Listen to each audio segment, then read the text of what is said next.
Welcome one and all to F1 2021 and welcome to the Circuit de Barcelona-Catalunya in sunny Spain for the second video in the F2 Hotlap and setups video here on F1 2021. Racing at the 4.655km circuit using the old variation at turn 10. Well, not too old. It was the one used in 2020 rather than the reprofiled turn 10 we saw at the 2021 Spanish Grand Prix. But our lap in the Campos put us into P12.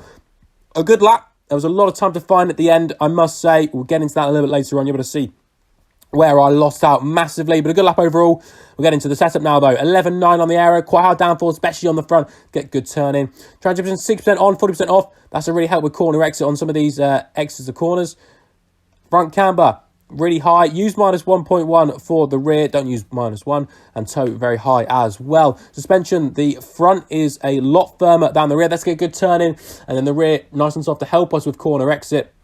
And again, I got that a little bit wrong in the last video for Bahrain. But trust what's on the screen, not what I say. That's something we always have to take into account. And ride height quite low as well. 54% for the brake bars, down to personal preference. I quite like 54 on this game. And then rear tyre pressures a lot firmer than the fronts.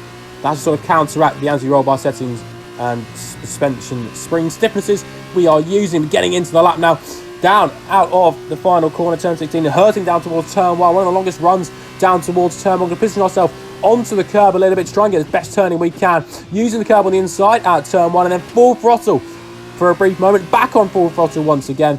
And really now trying to hug this corner the best we can. You've got to lift through the mid part and you need to get on the power as early as you can. So you're losing out a little bit on the run to the end of this first sector towards the long sweeping turn 4. And now it's a case of how early can you get on the power once again. That's slightly more off-throttle differential, re-helping here. And you can get on the power a bit more aggressively without losing the rear. Nice exit out of turn 5. Now running through the flat turn 6, gaining time all the way up to the very off-camber turn 7. Very awkward corner, especially on the exit. We gain a little bit of time there using all the curb available to us. Now, all or nothing turn 9. Throw the car in, really keeping the power planted, using all the curve available to us on the exit without invalidating. Brief moment to breathe, and now down towards turn 10. Heavy brakes and a lot tighter, of course, than we saw this year. Really tight on the entry. That allows us to get on the power really early on the exit. Through the sort of awkward kink of turn 11. Round turn 12, again, get on the power as early as we can. Almost straight line in the exit as best we can, using all the exit available to us. Throw the car into turn 13. 14 and 15 is the final chicane. Try and avoid the yellow sausage curbs as best you can. Get on the power as quickly as you can. And through turn 16, we just get on the curb a little bit too much. And the rear goes completely, losing about 1/10 of a second. But the rest of the lap was so good, I sort of wanted to show this lap rather than some of the other ones I was doing. And to be fair, again, it's a bit like Bahrain. It's so hard to get a lap together in the F2 cars because they're just so difficult.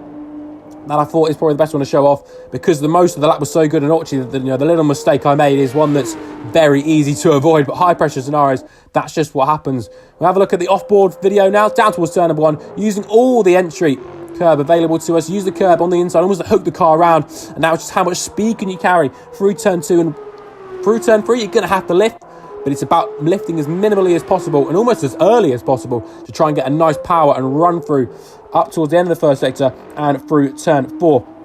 Turn 4, get on the power as early as you can. Again, it's just almost, you want to get on the power nice and early to almost help the car rotate and then drop it down into turn number 5 again.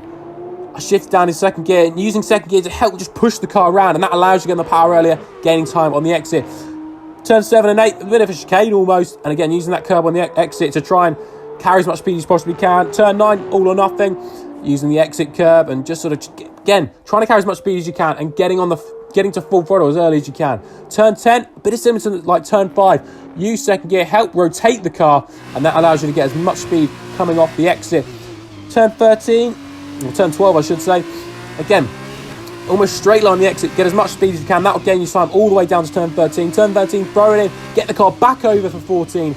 Through the chicane without touching the yellow curbs, and now onto the main straight. Let's ignore this final corner because I messed it up completely. But we decided to go with the Campos, of course the Spanish team for a Spanish circuit, Jack Aiken's car as well. Bit of a treat today, double video. We're going to have Italy as well, bit of a request, so we'll see everyone for Italy a little bit later on.